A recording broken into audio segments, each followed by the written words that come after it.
Welcome to the Lucky 13 podcast, where we talk about... Chris, does that stuff make it on? I've never listened to our podcast. I love it. Yeah, it does. I love it. We need T-shirts that we're going to send out that just says push the button. You know, my new phrase is brick by brick. Look at my laptop. Brick by brick. Is that a... Isn't that the way you do everything, is brick by brick?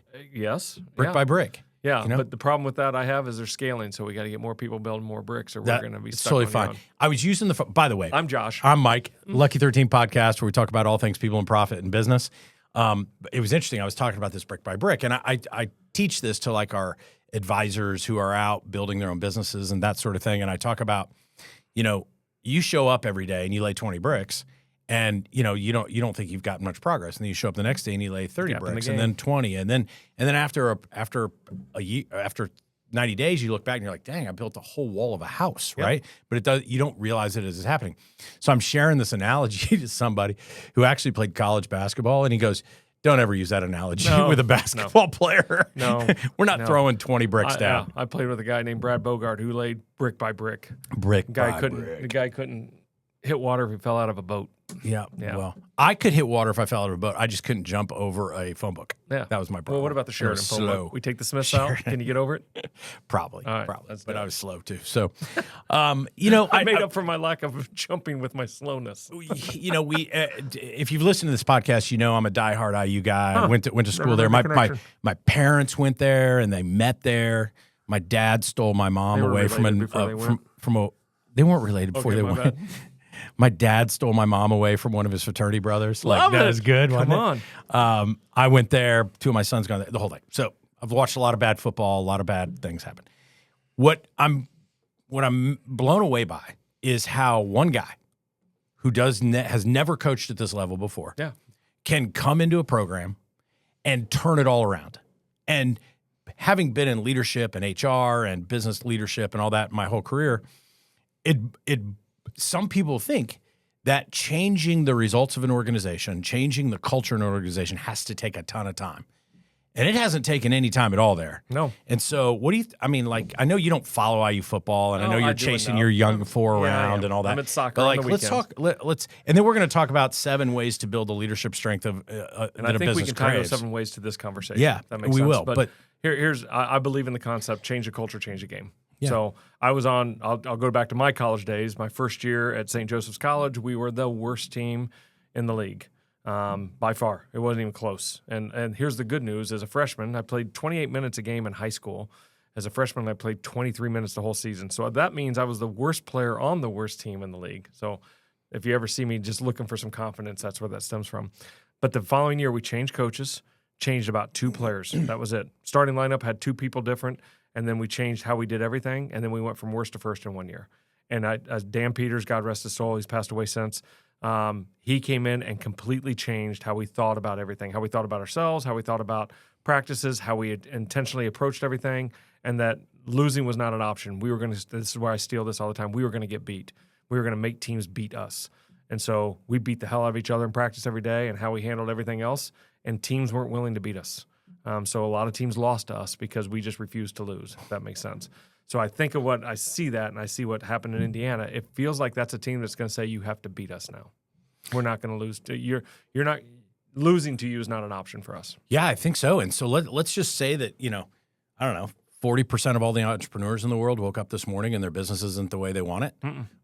And they're looking themselves in the mirror and they're blaming other people, or they're blaming the economy, or they're blaming the current administration, or they're blaming all these other things rather than, Signetti could have come up here and blamed the fact that IU's never been to football school, or that he doesn't have as much NIL money as he wants, or he doesn't have this or that.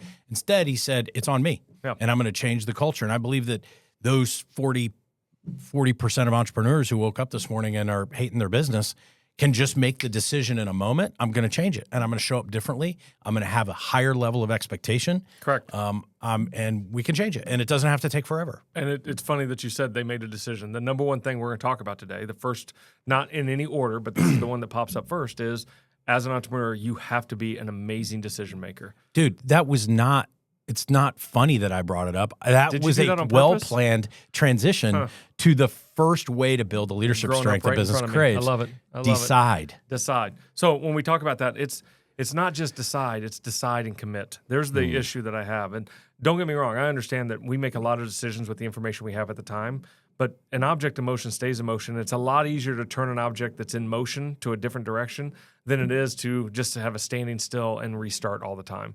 And so what I see is, I'll use Signetti again, came in and just made a decision. This is how we're going to do it, and you either commit to it or you don't. And then what happens is some people commit, and they're going to be part of the program and run forward. I got a friend of ours who walked onto that team 3 years ago and is absolutely still a walk-on today and loves it, but talks about how much different that is. Or you decide and then say, okay, but then we'll take the next best path. And the decision was made. The yellow brick road, if you will, is what they were going to follow. Yeah, I think this is where a lot of entrepreneurs miss the boat, right? Because they don't decide, and you hear the comment, burn the boats, right? Yeah, like you have to decide and then burn the boats. Yeah, and that forces you. Go ahead, please. Not that you're not nimble and open to adjustments or whatever, but it's when you're wishy-washy and you don't make a decision and commit to go a particular direction and make the hard decisions to do it. It's a problem. Mr. Miyagi say? You get one side of the fence or other side of the fence, but if you sit in the middle of the fence, you get squished like grape. So the moment you burn that boat, it forces you to that next word, not on our list, but in the, you decide, you commit, and then you have to execute. Because when you burn the boats, there's no options. Yeah. You have to execute. You now have to build a house and create a farm or whatever that is. And so if we always are leaving the exit ramps to our business, then you really haven't made that decision yet. You brought up Mr. Miyagi from Karate Kid. It was one of my favorite movies growing up in high school. You know why? Tell me why. Elizabeth Shue. Yeah, I'm not saying she was my high school crush. I remember, I can tell you exactly what she was wearing when she was running into the golf and stuff with Daniel LaRusso while Cruel Summer from Bananarama was playing. Right? Yeah. We're having a moment right now. Good. We're married. Let's stay there. All right, what's next? Clarify the vision. All right, so let's just call it what it is. It's one thing to decide, but what are you deciding to do? So what is the vision? I'm really obsessed over these words, and it's the words I'm using in every meeting right now. Are you obsessed on clarity and obsessed on alignment? I put that on the board to start meetings. What are we not obsessed on that we're 100% clear on? What are we not obsessed on that we're 100% aligned on? And so what that vision does is it causes you to really come to grips with, I'm deciding, and these are the tools I'm taking to make sure I stay on the road. These are the things, these are the bumpers to my bowling alley that are going to keep me on there. And if you don't have that vision clear, dude, you're gutter balling. Yeah. So I started out with Signetti, so I'm going to go back to it. Here we go. Okay, so he gets hired, and he walks out at halftime of an IU basketball game, and he basically said that Purdue, Ohio State, and Michigan all suck. Yep. And then 2 days later, he's being interviewed on the sideline at the Big Ten championship football game. Mm-hmm. And they asked why he was there, and he said, well, we're going to be here next year, and so or in a couple of years or whatever he said. So I just wanted to see what the environment was like. And that was his shot. That was his first shot. Here's my vision. He laid it. And within a couple of days. And that was his shot. Can you imagine said, this every is where recruit we're going. when you come in, this is what we're doing. Yeah. This isn't a hope and this is the goal. No, this is what we're doing. See it. And everything you do today, if it's not to get us there, stop doing it and start doing this. I was watching the game with a bunch of friends at a local establishment here in town. The Oregon game this weekend? The Oregon game a couple weekends ago. We're shooting this the Wednesday after the Oregon game. And we were all joking about how the prototypical IU fan just counts the wins because then you become bowl eligible at 6. And it's a different bowl. Yeah. So we became bowl eligible. We beat Oregon. Yeah, but absolutely. like going to a bowl isn't. No. But I'm quite confident that's how they talked about it before Signetti. How do we host a first-round playoff game? Yeah. I mean, that's what you guys are targeting right now. Or get a bye. Yeah. Mason's already got 2 Airbnbs on hold in Bloomington. Really? For the first weekend of the playoffs. So what happens if they end up getting a bye and don't play in those first weekends? Well, we cancel them. Okay. Cancel.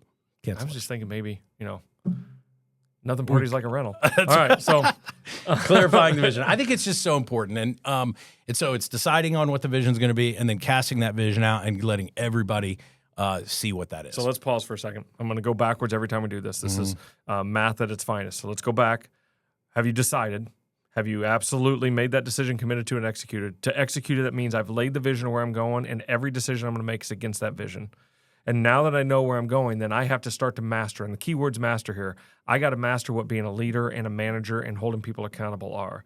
It can't just be hope. Hope is not a tactic. And so that's the third level that we're going to get to in this leadership is, are you really setting the structure and the systems correctly so that you can lead, manage, and hold accountable people to where they go?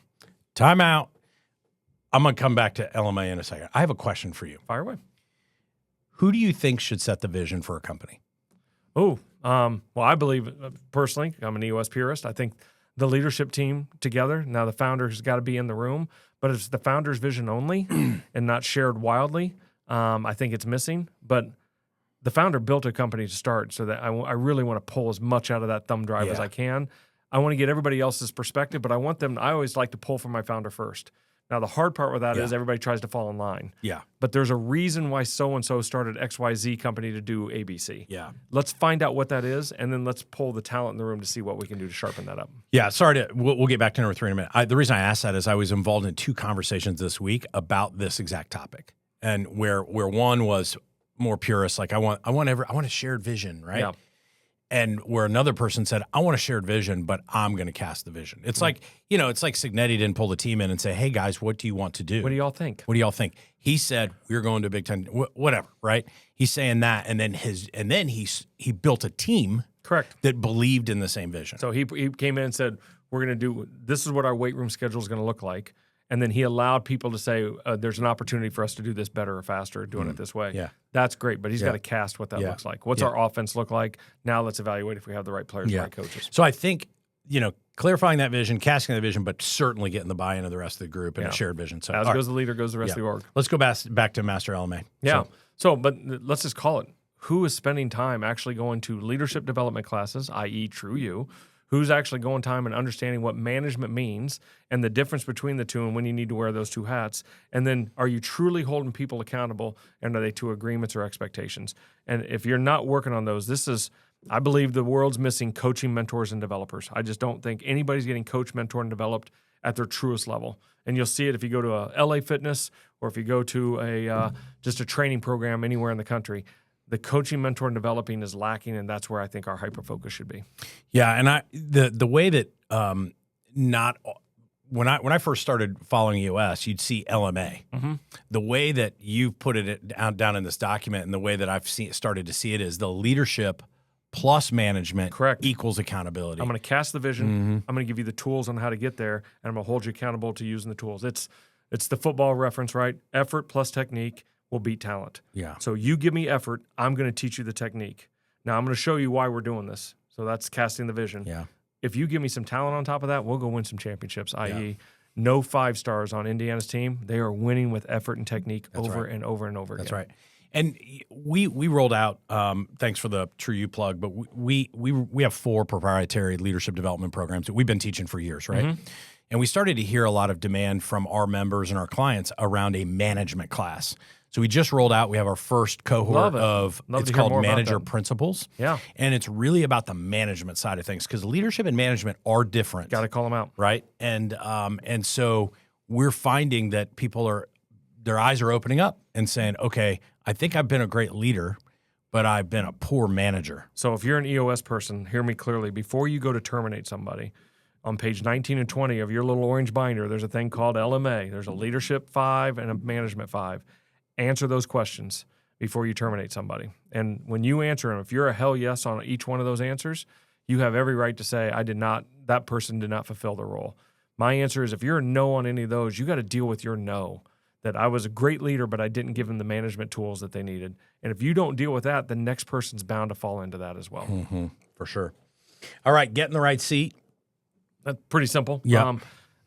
Let's just call it Indiana. How many new players did they bring in? Yeah. It wasn't that they probably had a bunch of right people, but they were in the wrong seat for what the new standard was going to be. New standard, yeah. And so you evaluate the right people, right seat means we got to create the seats that you needed. I'm guessing SIG came in and said, these are the seats.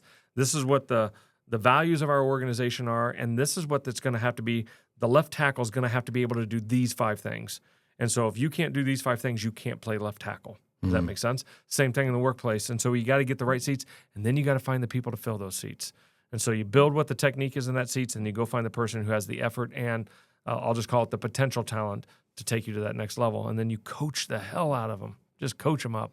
Yeah, and after you've coached them up, if they're still not getting it, got to be willing. You got to be willing. You got to be willing to say, "Hey, love you, bro. You're a great guy. You're a great part woman," of whatever it is. Every US session, I put the people analyzer on there. Who needs to go on it? And we get done, there'll be people, I'm a 2-to-1 ratio, 2 pluses to every minus.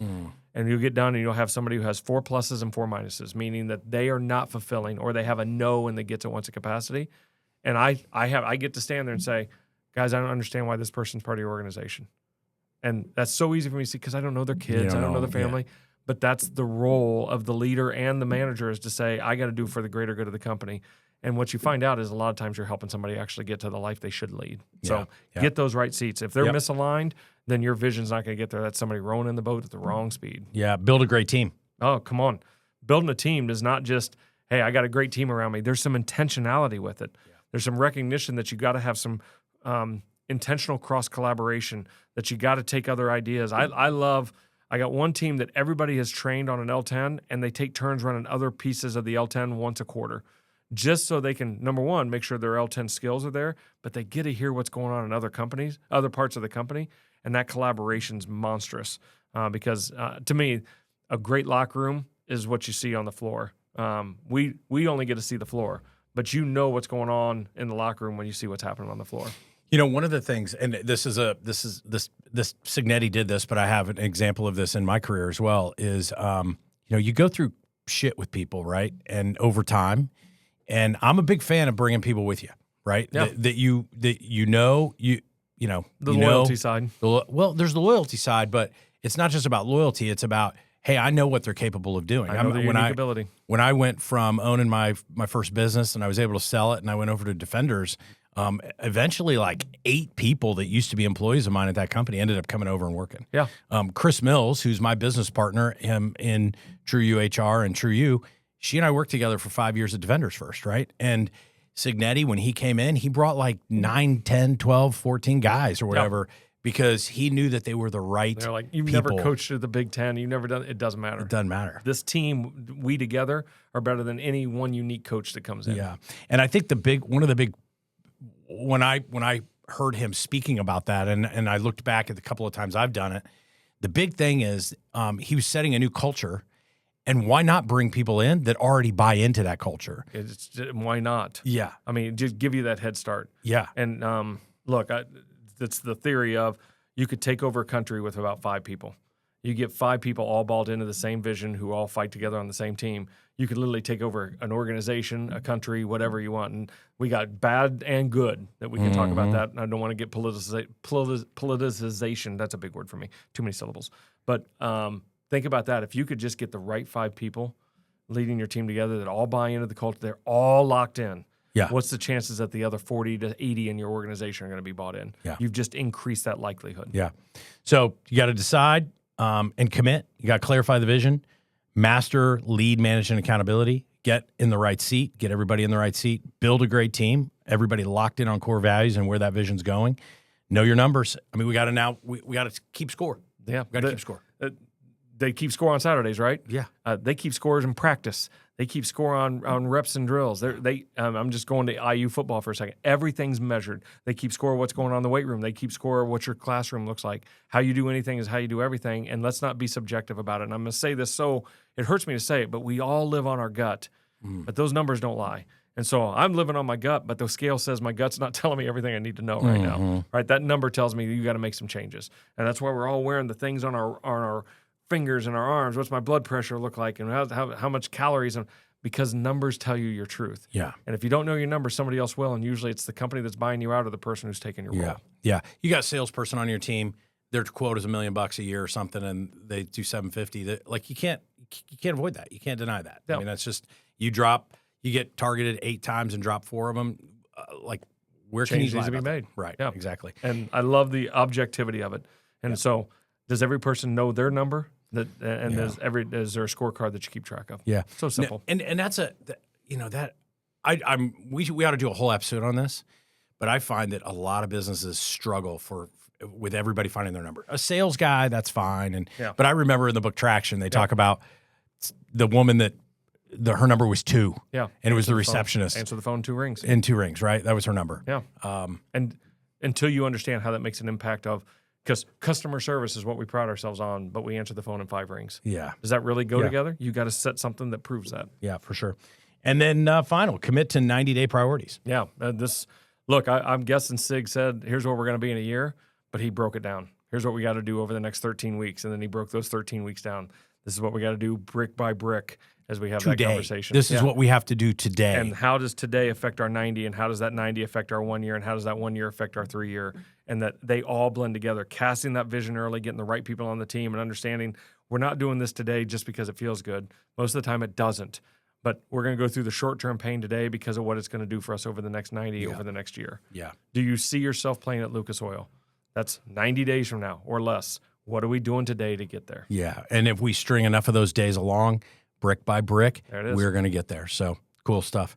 Awesome. Great episode. Another one. Thanks for bringing all the learning and the knowledge to us. Yeah, fun stuff. All right. Talk soon. See ya. Bye.